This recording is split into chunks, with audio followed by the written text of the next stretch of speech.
Daddy Squared, the Gay Dad podcast with Alex Megan and Jan Megan.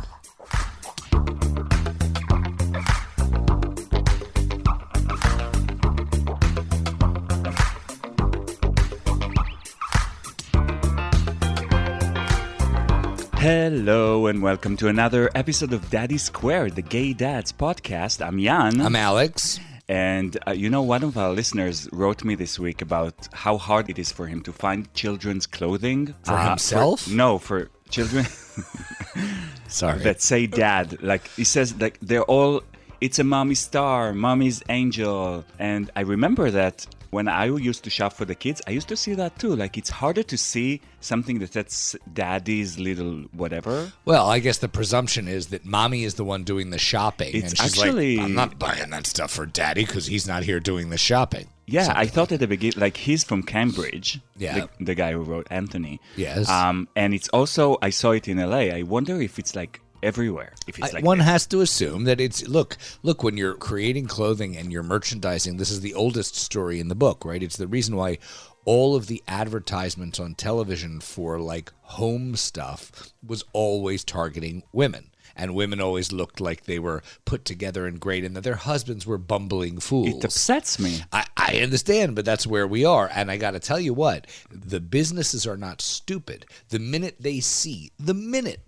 a lot more men shopping for children's clothing, all of that is going to change. I try to accelerate the change. How are you going to do it? I started on Instagram this week this movement of Right. dads who recommend stuff that does not say mommy on anything, Right. that is like LGBT inclusive, Right. whatever, or general. You know, I ask people to send me stuff that they like to use. Got and it. I want to check it, and Sure. we're going to check it. We're going to send it to our friends. And if we all agree that this is good, we're going to say this is Daddy Squared approved, Yes. which means like the gay dads love it. Yes, I Right? think this is great. I think it's absolutely, we will dominate. I think that's an awesome idea. Yeah, I think that, the gay dads should be a power force. Plus, I we're agree. cool. We are so So, cool. Plus, once you we gotta approve believe- something, the moms will say, oh, yeah, we want that Well, right. too. So I have this theory, which is probably unpopular, that says that women really want to know what the gay dads think Yeah. is cool, and then they'll be like, "Oh, well, I got to do that because the gay dads say it's cool." Totally. So, I'm probably living in a fantasy, but that's what I want to believe. Today we're getting coached, Alex. Yeah, Parenting- and speaking about coaching, before we get All into right. being coached, I wanted to just talk for a minute about what's been going on and how it affects daddying for me. I'm having a very, very hard time with some stuff at work right now. Alex had a tough week. I had a really tough week at work. If it's a normal, challenging day, annoying day, you get home and you're tired, you can still kind of bring it with the kids and do what you have to do. But very rarely you run into a day or a week where things are so bad that you realize, like, I'm not going to be an acceptable influence on my children right now. And I have to say that it's so hard for me to have to, for two reasons. One, to have to turn to my husband and say, I can't do this right now. You have to do it for me. That's hard because it makes me feel guilty about what I'm asking you to do. And it also makes me feel guilty because my children see me and they see me like slide away into another room of the house and disappear because I'm not presentable. I'm not going to be a decent influence on my children right now. And I'm used to being very forgiving of myself. But in this thing, I have felt incredibly guilty over the last day or two. So on top of the thing that you feel bad about from work, you are this. Yeah. Oh my Yeah, no, I really do. And I thought about last night what it must be like to be a single parent, gay Yeah. or straight, and realizing that when those days happen to you, which of course they happen to everybody, you're stuck. Like, that's it. You have to find a way to single do dads, it. I don't know how they do it. I mean, I think that everybody needs some sort of like community around them. They say it Yes. takes a village. They know what Yes. they meant when they said No, it. I completely... I think that part of the village is to to get you through these days. Yeah. And I think that the more friends you have and the more people you can talk to, it's much better than sitting at home and wallowing in your... Well, you're talking about the way I solve my issue that I'm dealing with, but I'm talking about the way I handle being a parent while I'm working on whatever the issue is I'm dealing with. And I think those are two different things. We're lucky that we're two. That's all I can say. And I am lucky that you are too with me. That is clear.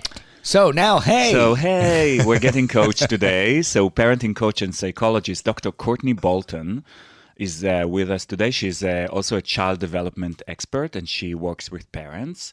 I think it's going to be very interesting because we kind of took it personally to like our problems. Hopefully you guys can relate to it. Yeah. We mostly talked about tantrums and about lying. I took it very hard when Adam lied to me. Yeah, but for some reason... I cried. I remember. I don't know. I expect it. I think that it's so elemental to childhood that to me it's not that big a deal. And I've also always separated lies that are kind of silly child lies from the much heavier and more frightening lies. And so far our kids have not done any of that kind of thing. But I think she has some really interesting thoughts on the subject. After we recorded the interview, we got another letter from the teacher about the tantrums, right? And it's just in time for this episode because we came up with this system, the actual gold star system that you have to earn things in order to buy gifts. Yep. But we gave it a spin because I kind of consult. Actually, my brother was the one who said it to me that when we were kids. Your childless brother, yes. Yes, because when we were kids, our mom used the gold star method and it became a competition source for both of us. Right. So what I did is the spin that they both have to work together. So each of them has an issue to work on. If they manage to go through the day helping each other with that issue, each of them earn a star and they're a team. So they have to get a certain amount of stars together. Right. So that kind of eliminate the competition. I hope it won't get any other psychology problems. If you guys think of something, please let me know because I'd love to make it better. Right. If our plan is going to utterly and completely destroy our children, do let us know. So far, I don't think they understand the part that it's not competition. Right. It's like, but they will. I mean, Although the more that we go with it, the more they understand the rules of this game. I've seen glimmers of it. Look, I'll tell you, those of you who have kids and have, especially I think if you have twins, but either way, at the very earliest periods of their lives, you have absolutely no expectation that they're going to help each other or help you or help anything. They're only about them. And then there's this moment where you'll see them supporting each other in any way. And when you do, the heart melts like nobody's business. And so one of the things that we've been dealing with is that one of our kids has a tendency to kind of fall apart and have tantrums during the day at school. And when we were talking to them about this, we spoke to the other kid and we said, if he's having trouble, will you go and help him? And he said yes, and then he repeated it later on in the day where he said, if you need help, I'll come over and talk to you. And oh my God, that's good stuff. That feels great. Yeah, it's good when you have each of them has his own issue that the other one doesn't have. So we teach them to kind of support each other on the issue that they know about, right? So it's good. And 20 years, 25 years from now, when they're both together running a multi-billion-dollar corporation, they'll still be supporting each other. And listening to this. Hi, Ben and Adam. Yeah, they'll listen to this. They'll come and visit us at Shady Pines. It'll be sweet. All right, let's go to the interview with Courtney. Listen, she is great. I'm raising the expectations. You'll thank me later. Alex, won't you lead us to the interview with your wonderful radiophonic voice? Daddy Squared, the Gay Dads Podcast, Season 3, is sponsored by Love is Family by ORM Fertility, your gateway to fatherhood. Research begins at loveisfamily.com. Courtney, good morning. Good morning. Good morning. I have to say this interview is coming up in a very good timing for me because I feel totally like a mess as a parent over the past week. I see other parents and it seems so easy for them, and it seems like they're all perfect, and I feel like I'm not. I would say that you are probably the perfect parent for your children, right? And for your family.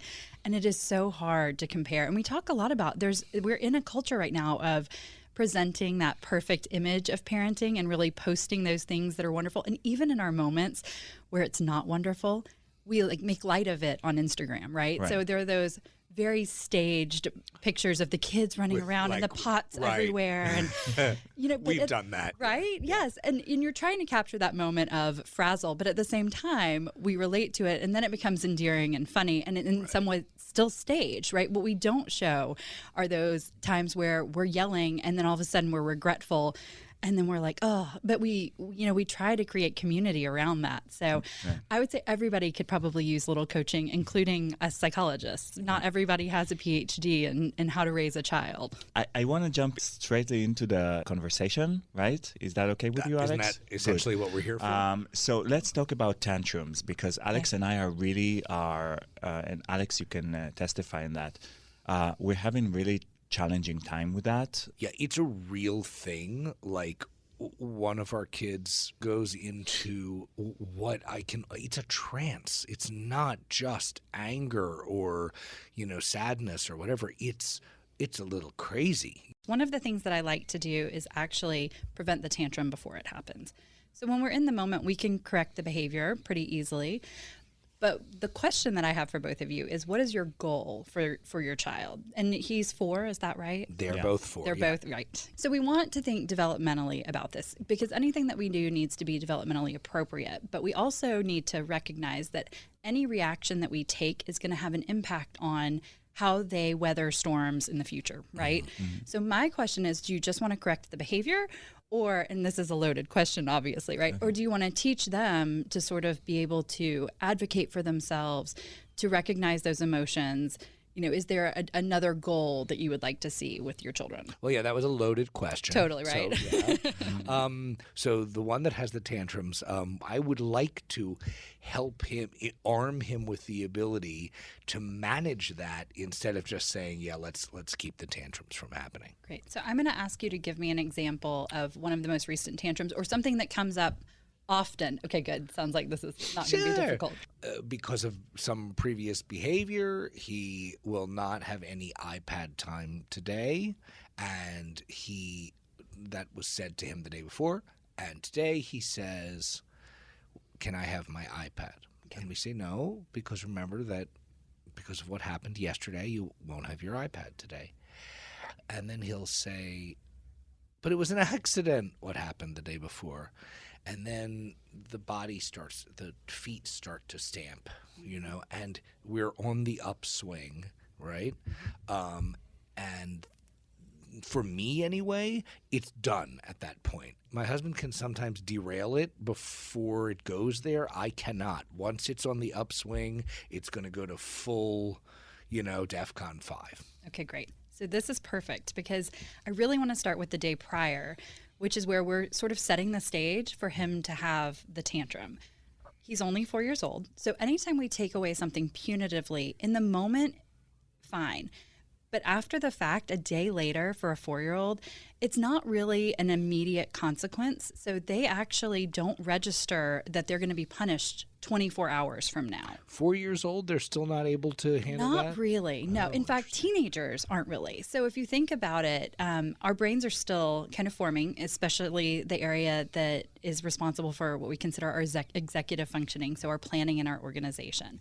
So if it doesn't happen in the moment, and if you think about this culture of instant gratification, you see it play out even in adults because of the way that we're training our brains right now. But even at 4, no, it's not. If it's later on that day or in the moment, maybe, but 24 hours later is a really big leap for them.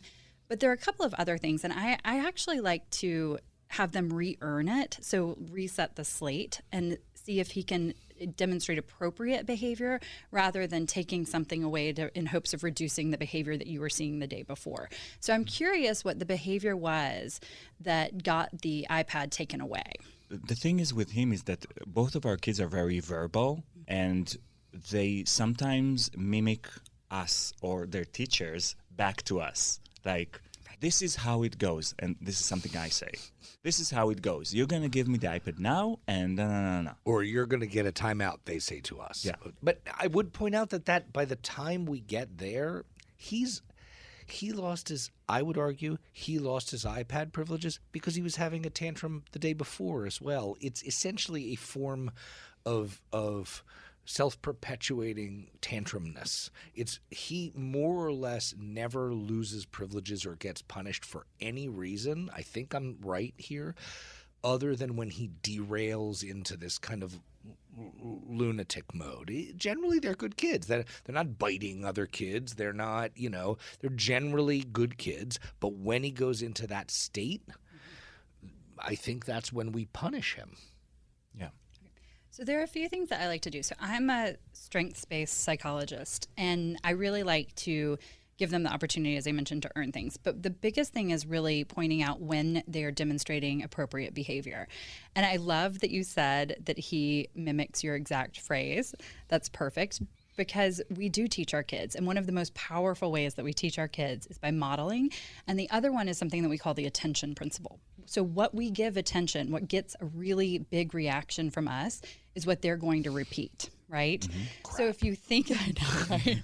I know. Just crap. I know. All right. So if you start to think about how you respond when the tantrum starts, chances are he's beginning to get your attention. And this is probably, and I know that it's a hard thing to wrap our heads around. My husband is still really funny about it, where he's like, why would they want attention for, and I'm like, because we're giving them that response. So he still argues with me on this. We have 4. So it's taken him 10 years. And I'm just now getting to the point where he is like, okay, I think you're right.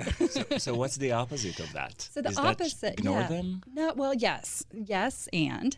So the opposite is really to identify the behavior that you want to see and really give them the attention for that. Oh, I love the way, Ben, that you were able to sit there and that you were able to follow directions and that you were able to do whatever you guys had set out.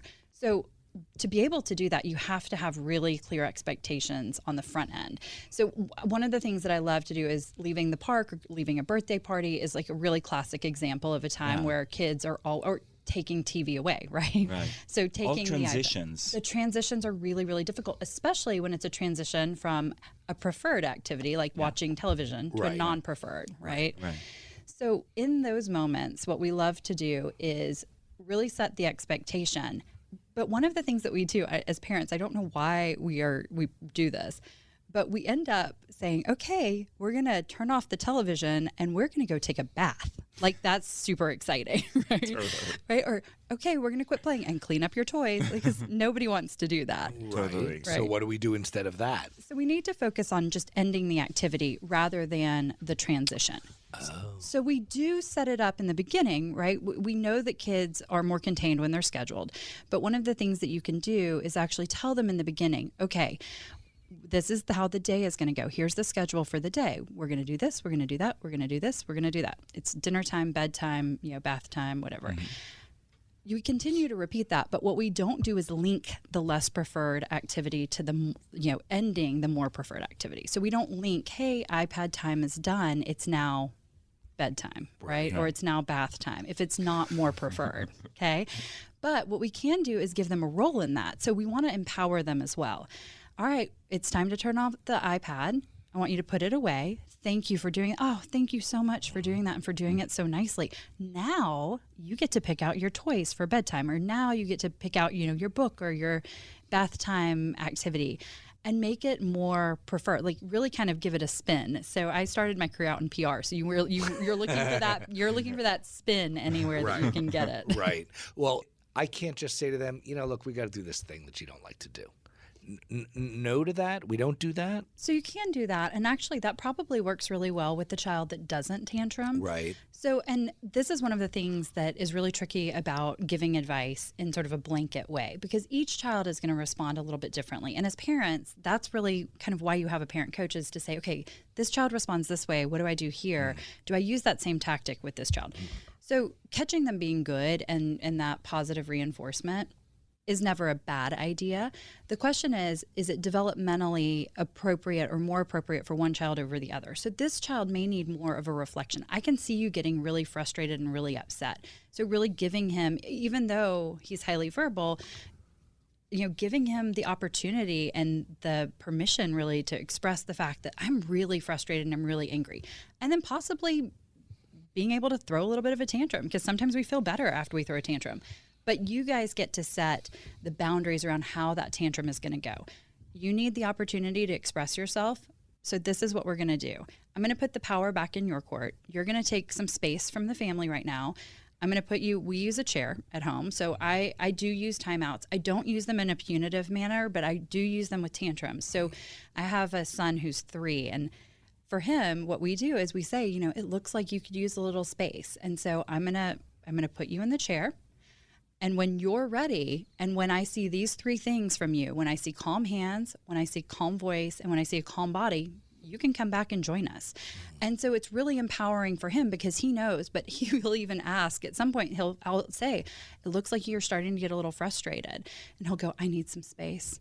And so, it's become a tool for him that he knows he can use. And so the idea is not necessarily to always give them guardrails, but to give them guardrails and then slowly back those boundaries out and empower them more and more.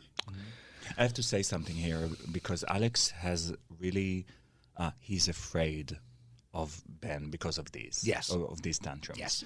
So, for example, he'll go out, they get into the car, and suddenly Ben remembers, I forgot my, list of Taylor Swift songs. Yes, which he has, of course. So he has a list. I forgot. So and then Alex just don't cry, just running back home, give you the list, and I'm like, well, I'm I don't not say like those that. words out loud.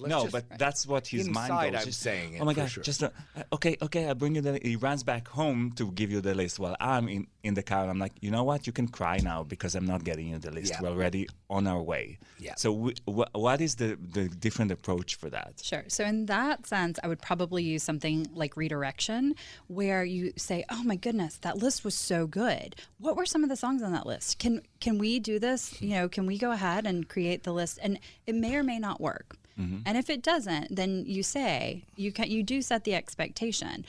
We will get the list. We have 3 more stops to make.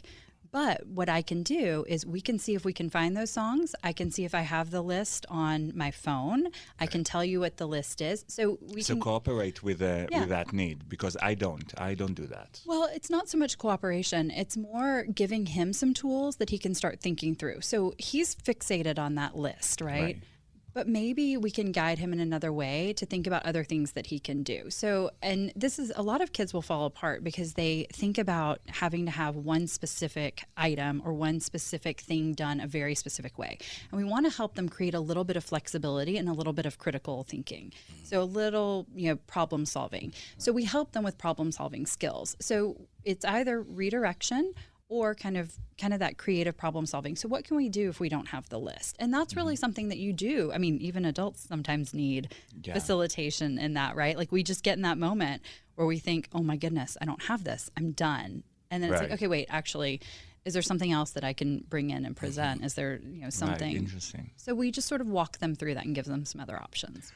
When he starts to ramp up, my mind fails me.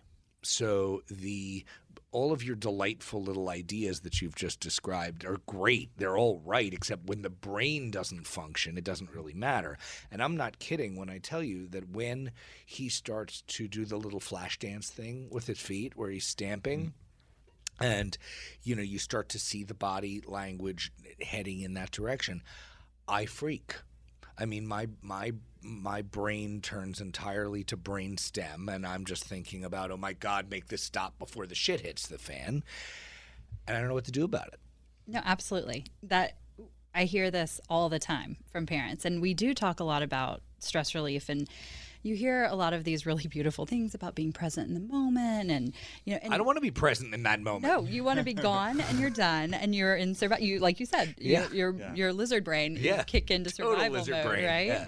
So, okay, when that happens, there's always a period of reparation, right? So there's always this period of going back and saying, hey, I shouldn't have responded that way. And now this, I will say, is a cultural thing for some families. Some families believe they should not apologize to their children. I really like for kids to see resolution and to see them, see parents say, like, I made a mistake there and I shouldn't have done that. And then kind of talk to them about what the process was like and what they can do better and what you can do better, right? So next time, Daddy's going to try not to yell, and I'm really going to try to listen to you more. Would that be helpful for you? So again, we're going back to giving them a little bit of control over the moment, because what they're looking for, they're communicating in some way. As a behaviorist, when we think about the behavior, what we're wondering is, what's the function of that behavior? Is it because there's a feeling that he can't communicate? You'll hear that all the time, right? Oh, they're a toddler, they're having a tantrum because, they can't communicate. You're saying your kids are highly verbal. So maybe they can, but maybe they're having difficulty, or maybe that's been more effective. I think it's the latter. My bet is that he's learned, and he's probably pretty bright and very adaptive. And that's one of those ways that he's sort of learned to get what he wants. So what we try to do is sort of mix it up a little bit, and we reset the behavior. Now, I have to warn that when we do kind of identify what the function of that behavior is, why they're doing that behavior to get what they want, when we reset what our reaction is, it tends to get worse before it gets better. There's something we call an extinction burst, right? So they're going to keep upping the ante.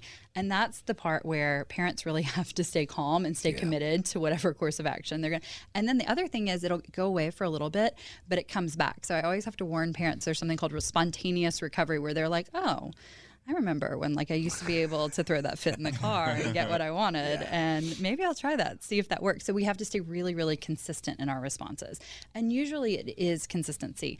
So there are a few different ways that we can manage it, but the idea is there another way that we can give him to express or to meet the need that he needs, while still setting our expectation. And I know you were saying, do you just give in to it? No, but you do try to give him other tools, right? So we try to give him, and then reinforce those other tools. Now, when that doesn't work, I'm not saying in the moment. So there's definitely an inflection point, right? Where, like you said, he starts doing the little he's pedaling his legs, and it's game over. That's when I try to give them space, because he needs time to sort of come back and get calm again. And it sounds like you do too. So space works really well for parents as well as for the kids. And sometimes we need to give our kids that space for us. Like, we just need to take the space. Sometimes we model that, where we say, I'm going to take a break right now.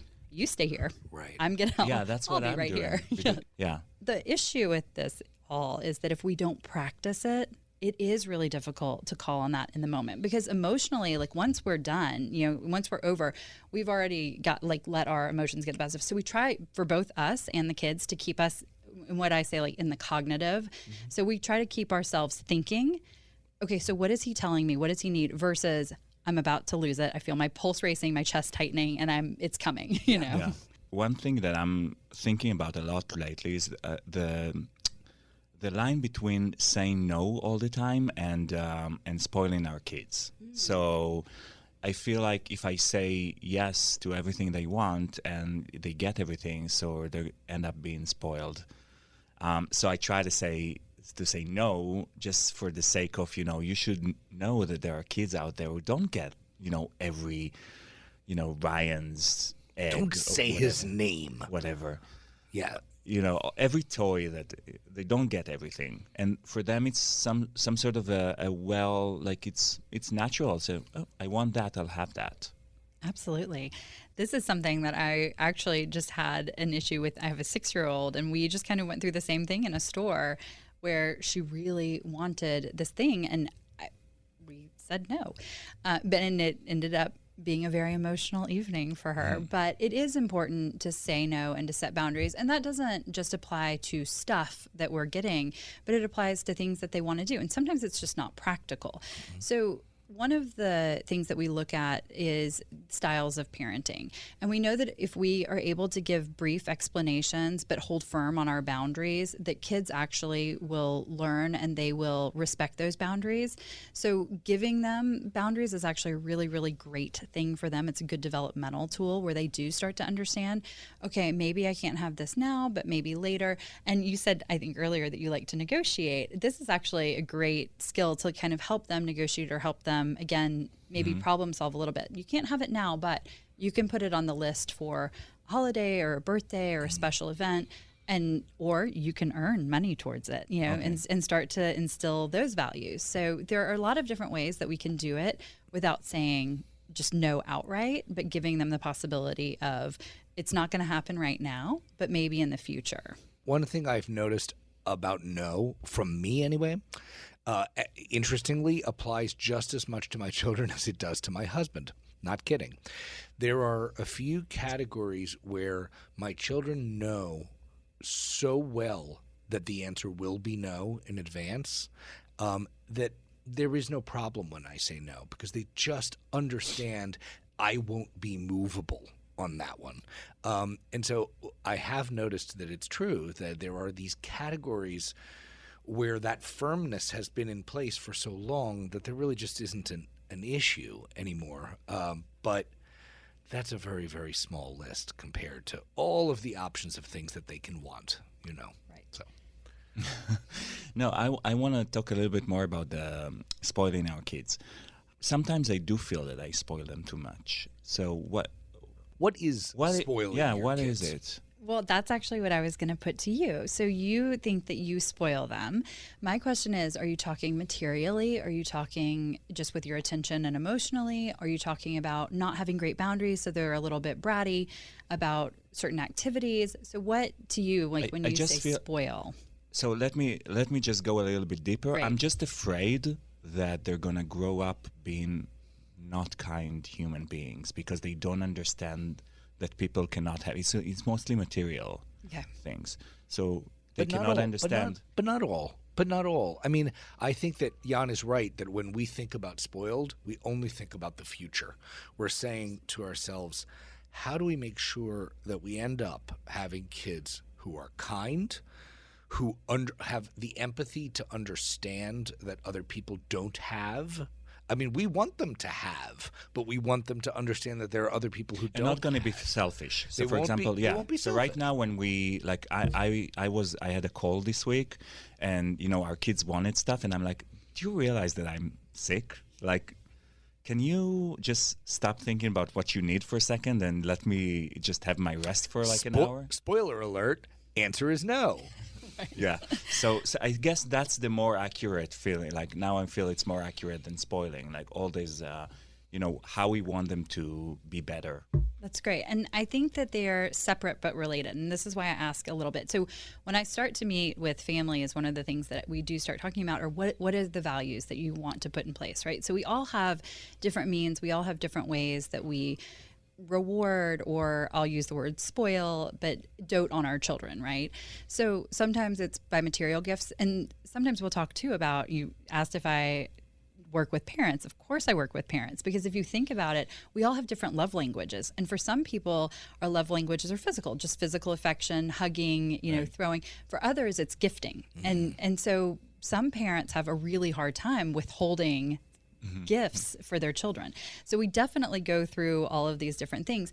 The question is, if you want them to be empathic and you want them to be kind, then what you're going to do is focus on those things. If you want them to be grateful for what they have, then you instill things like, maybe it's just a family routine where you sit around the table and you talk about something that they did that was kind that day, or something that somebody did that was kind for them and how it made them feel. And you share that with them as well. Same thing, it's very similar with like a gratitude journal, that the more that we sort of collect these experiences and these moments, the more important and the more weight they carry in our lives, even at 4. So we know that starts really early. I like that. I guess I want to ask if the thing itself of having a lot of material stuff is by itself less desirable.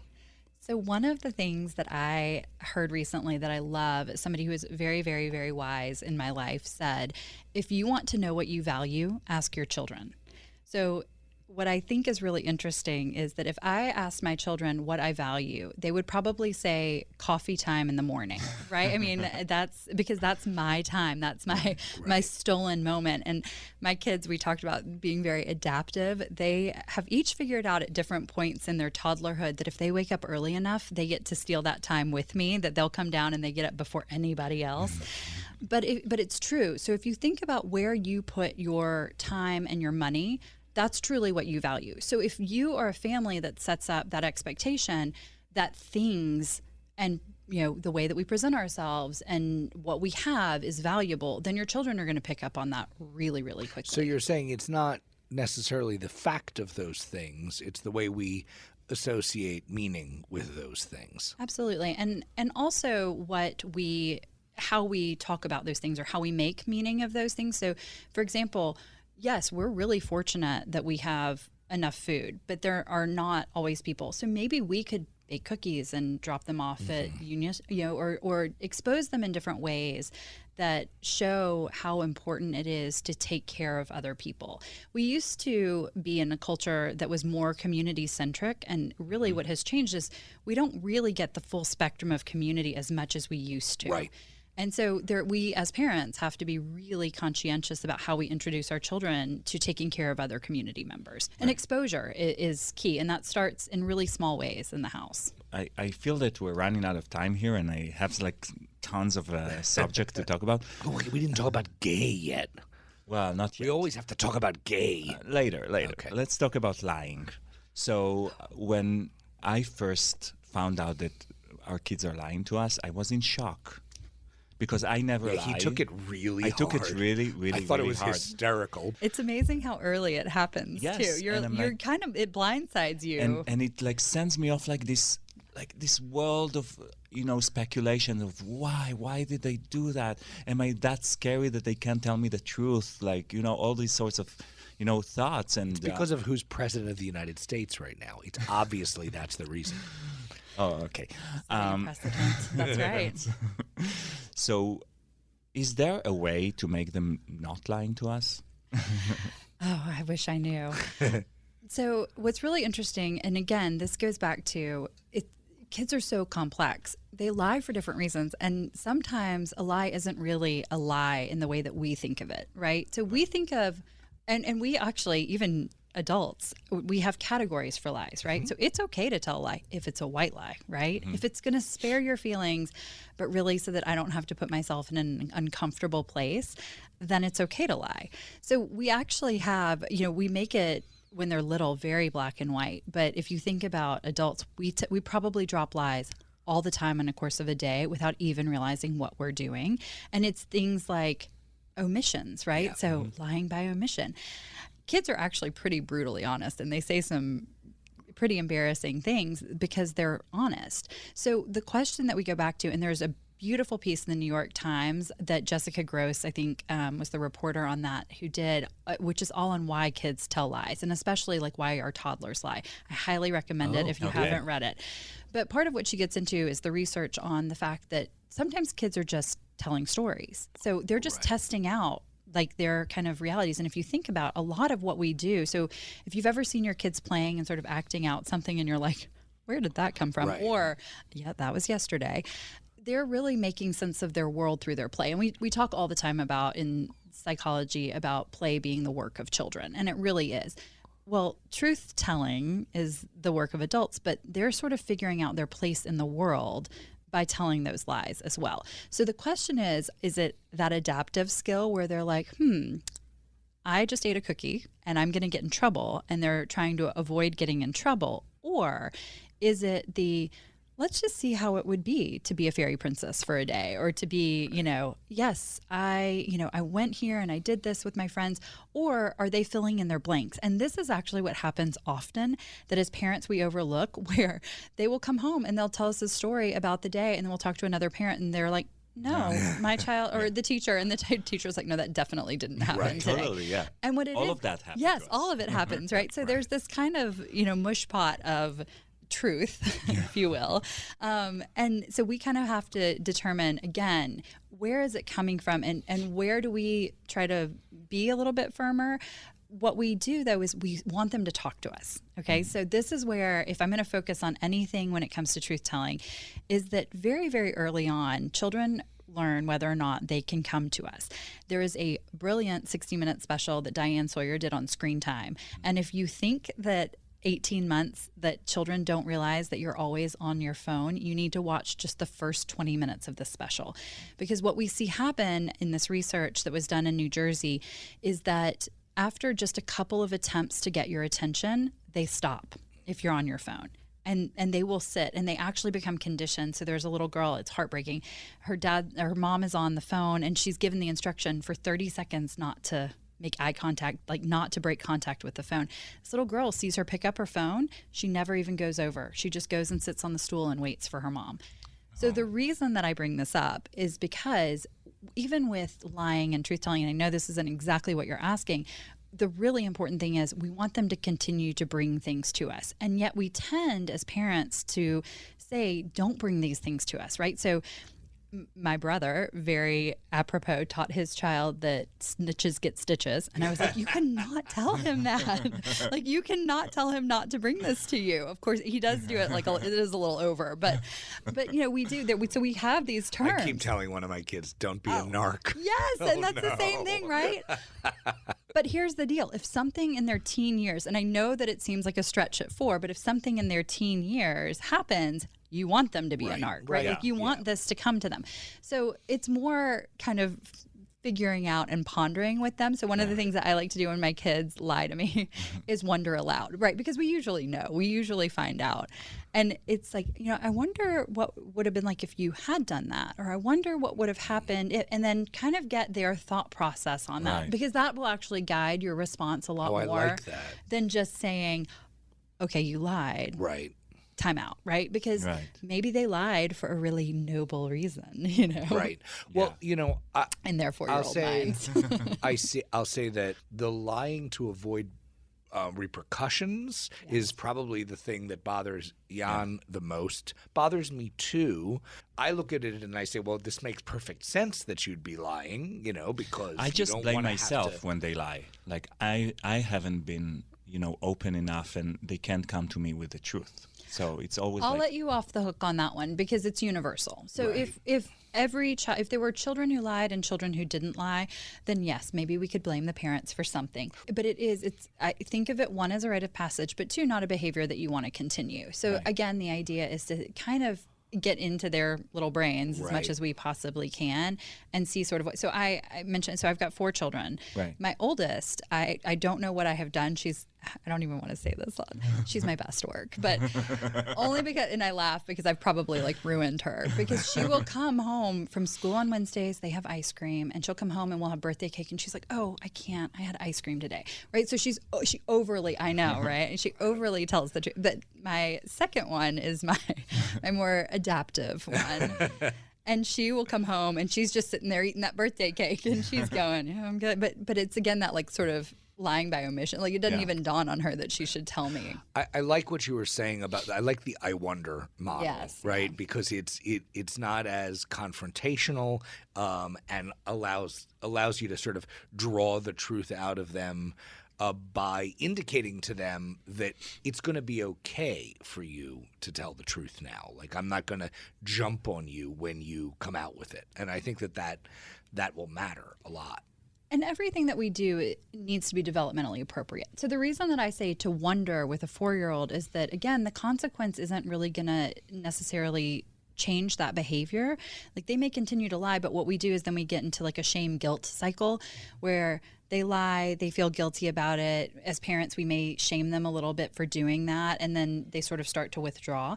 Now, if an older child lies, then absolutely giving them an appropriate consequence is right. So again, we do everything within a developmental context, and it really has to be age and child appropriate. So, I know earlier we were talking about, do you really still do that with a 4-year-old? And it depends on the 4-year-old, right? So that's the other thing is, as parents, we know our children better than anybody else. So one of the things that we have to look at and think about is what's right and appropriate for my child, who I know can do X, Y, and Z, but is also still like relatively age and developmentally appropriate. I want to get something in here. I said we have to do the gay. So I want to gay. How do you raise a child who won't end up being a racist, homophobe, bigoted, all those things, all the bad stuff that has to do with prejudice without kind of being open to the differences that exist between people? How do you start, and when do you start? I think you start immediately. So I am a huge fan of bibliotherapy, and I don't know if you guys have. One of the books that hit your children with books yes, when they're not behaving absolutely. properly? Nail them with it. Have you read the book Tango Makes Three? No. Oh my. Okay. Well, I'm going to send it to you. Okay. So we can start really, really young. So Tango was a penguin in the New York Zoo who had a partner, and they adopted an egg. And so they are the classic gay penguins. Wait, is this the one that's a true story? This is a true story. This is a true story. But they made a beautiful children's book out of it. And so my children grew up with And Tango Makes Three. Tango's the baby, actually. I forget who the couple penguin, their names. But we start introducing those things and those questions really, really early on. And we do it in a way, again, that's developmentally appropriate because they're not really thinking yet, you have to have a mommy and a daddy, or you have to have, they're not thinking along the lines of cultural constructs. But I would say that exposure is huge. So just exposing them and then also walking them through our thought process. So I will say, given today's current political climate and what's going on, there are a lot of different voices and opinions that are out there, but our opinions really affect the way that our children grow up. So if putting love and openness at the forefront is important, then that's what you do. And one of the things that I do, that we talked about raising empathic kids, and really what being empathic or empathetic means is raising kids to take perspectives. So even not vilifying people who hold opinions that are really terrible, right? So, because if we think about it, I don't know if you guys have followed conversion therapy and the person that was in charge of conversion therapy, but it turns out that he himself has a really kind of tragic story in that he was fighting an inner demon and putting that on other people. Yeah. So even though there was irreparable harm done to a lot of people, as a psychologist, I want to also understand his story so that it doesn't happen and so that we don't completely shun him either or give him a second chance. So the idea being that, some people hold these views and yes, they're different for us. We love them for other reasons. And it kind of depends, again, on your family values and how you want to take that in. But it's something that we talk about a lot in our family. On the same note, I have... It's Pride. It's almost Pride in June. And I think that this year is going to be the first year when the kids will actually understand that there is a pack of gay haters in a certain point in Los Angeles that screams with a sign that we're going to go to hell. Now, they're going to ask me, and I dread this conversation, why do they hate us? How do you recommend to approach this when they face it? Actually, they see these people scream at us. Yeah, I dread this too, but I also think it's a good opportunity to start these conversations. And sometimes we talk about just the fact that we're different from one another. And if you don't understand somebody, then it can be really, really hard to love them. And so what you do is you just get to know them. And that really is the essence, isn't it? I mean, the idea is that we're scared of something that's other, whether it be skin color or even gender, right? I mean, so there are all of these different things, whether it's, orientation. It's that we don't really have that exposure. And I think, that is truly, as you start to get to know people, you realize, okay, this person has a really good heart. It doesn't really matter what the external or the surface is. So that's where I start is just at the super basic level. I had a really fantastic supervisor who I always wanted to focus on, whether it was orientation or, that playing out in the world. And she was like, go back to the existential, go back to what the basic human needs are. We have to know each other. We have to be in community with one another, and we have to love each other. And that's it. One of the considerations I've been banging around, since my kids were born, is this question: how much early on can you do the conceptual versus the specific? So in the specific, I can nail. I shouldn't say nail homosexuality. I can nail the question of sexual orientation for my kids so that it's obvious and straightforward. I think I can do it for race. I think I can do it for various things. But that general idea, which is so abstract that, look, people are different and things are different. If I only taught that, I don't think that they would know what it meant. Those specific examples really matter because you can kind of push that over the finish line and hope that it then kind of coalesces into a broader idea that people are different and it's cool. So which path is going to be more successful early on? Both. So I think you raise a really important point, and I think you do have to give them specifics. Now, whether or not they're going to grasp that immediately. So if you think about, and this is just kind of another really hard topic for kids, grief, for example. So losing somebody. The idea of grief in an afterlife is very conceptual, but the reality of that person no longer being there, and even though we say like, oh, they're watching over you, is tough, right? So we deal with it in two different ways. We're really specific about the experience, and yet we also sort of introduce the conceptual based on our religion or culture or our belief system, right? And I think it's the same thing with this. You introduce the conceptual along with the specifics. Now, they might gather, like they might hold on to the specifics, but as they start to grow, that conceptual is going to make more sense to them. Right. So I think we just, you address things the best way that we can, and we give them tools for both of those. But that is why I like the books, is because you've got a lot of books that do just head on address race. And if you think about like reading your favorite books, like we sort of learn, every time we read it, we learn something or pick up something else, or your favorite movie, you kind of see something different. And it's the same thing with kids. They may have been exposed to it before, but it just makes it easier as they come into something to maybe pull back that answer. Dr. Courtney Bolton, thank you so much. Do you do coaching through Skype or whatever? I do. So I use Zoom or phone, depending on what the needs are. So if you prefer to be face-to-face, we have a secure video connection that we do.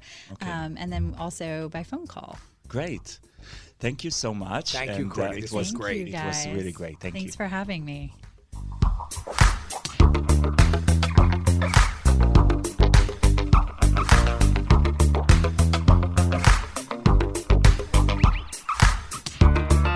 You're listening to Daddy Squared, the Gay Dads podcast. I'm Jan. I'm Alex. And we're back from the interview with Courtney. We couldn't stop talking to her. Yeah, she had a lot of stuff. Yeah, and we also talked to her after the interview for about like half an hour or so.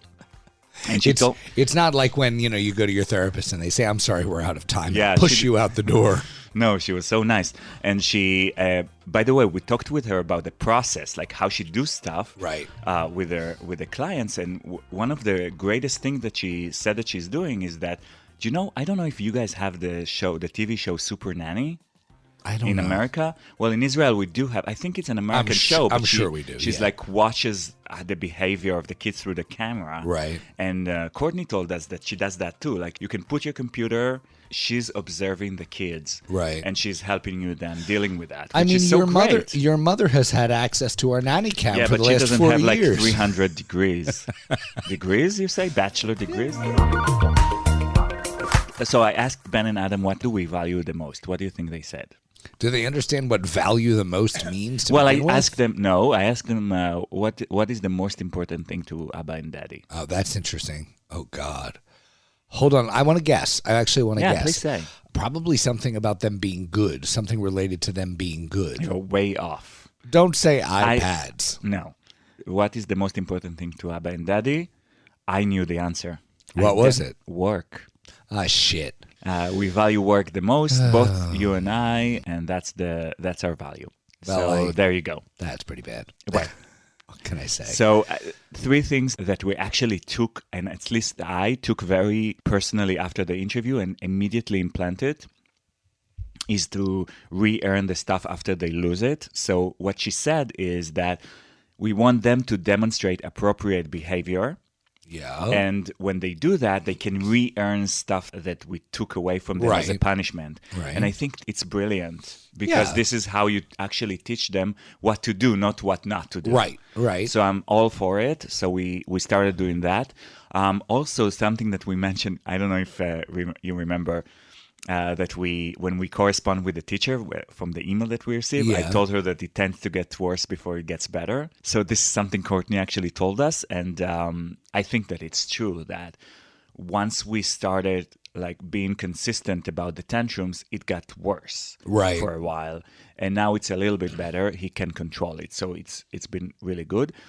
And another thing that I think is one of the keys in this interview is help kids with problem solving, which is also something that I've completely changed in my perception of parenting. I really want to give them the tool of how to, here, we have a problem. So if you get upset or something like that, I look at it as if he's now facing a problem. Now, how can I help him to teach him how to solve a problem? Right. Well, and I think that they're at an age now where that's much more doable than it would have been a year ago. Oh, definitely. Yeah. Agreed. And it's all, I was editing the interview and I was thinking, how much do we learn through raising kids, right? It's like all psychology. That is squared. Dr. Courtney wants to give a free session hour for each one of our listeners. It's going to be very busy for her. Dr. So if you guys want to use that, log on to the website. That's drcourtneybolton.com/daddy-squared. Code daddy2. All caps. All caps. Yeah. God, I hope that doesn't matter, but let's just make it all caps. Anyway, it's going to be on our website as well, daddysqr.com. Free consultant session with Courtney. daddysqr.com. One of the other things that we talked about earlier on in the interview was about the way people whitewash what it is that they're talking about on Instagram and social networking in general, the way they present their parenting. And, I have promised on this podcast we will be open and we will be honest. So my wonderful, wonderful husband posts wonderful things on Instagram. I see them all. We try to make the pictures pretty and fun. That's true. But sometimes what he posts is about difficulty, is about how hard things are. But even when he posts that stuff, it needs to be posted in a tone that comes from us sort of being past the event already, meaning we're talking about how hard it was 20 minutes ago, but now we're in a good enough mood to be posting about it. And I think that the problem is that it ultimately sets up a feeling that this stuff is not as painful as it can actually be. And I worry that that is a disservice that we are doing and that everybody is doing, not only to the people who are looking at it, but to themselves, because it cleans up what is ultimately a truly, truly excruciating thing sometimes. I understand what you're saying. I personally don't think that I'm doing a disservice. I think that in opposed to other people who only post good stuff, every now and then when I have something to say about it, I do write about it. Right. The fact that it happened, well, it's hard for me when I'm dealing with a crisis to actually post on Instagram. That doesn't make sense to me. But that's right? I'm not blaming you. I'm saying that's actually kind of part of the point. But I do want to tell people that I faced a crisis. So I agree. There are people who, for them, everything is always amazing. And Right. you can look at their Instagram and say, oh my God, their life are perfect. For us, if you look in our Instagram, you don't see that our life are Fair perfect. enough. So Fair that's enough. the whole idea of it. Anyway, you guys, if you want to say anything about it, it was supposed to be actually a whole episode about the social media, probably next season. Please write to us at hello@daddysqr.com or text us at 213-793-8939. We also take voicemails, which we could use to in the I love podcast it. itself. It's actually my dream. If somebody comment on Right? something and on voicemail, we could totally play We it. would love that. Yes, and makes sense. I mean, not dirty stuff. Well, we won't use that on the podcast, but it depends on what kind of dirty it is. Oh my God. No, I shouldn't have said that. Yes. All right. So, guys, we hope you enjoyed it. Please use the code for Courtney. It's going to help you, and I think Give her a try. Yeah, and let us know how it worked. And until then, we're going to see you next week. Thanks so much. Bye. Bye-bye.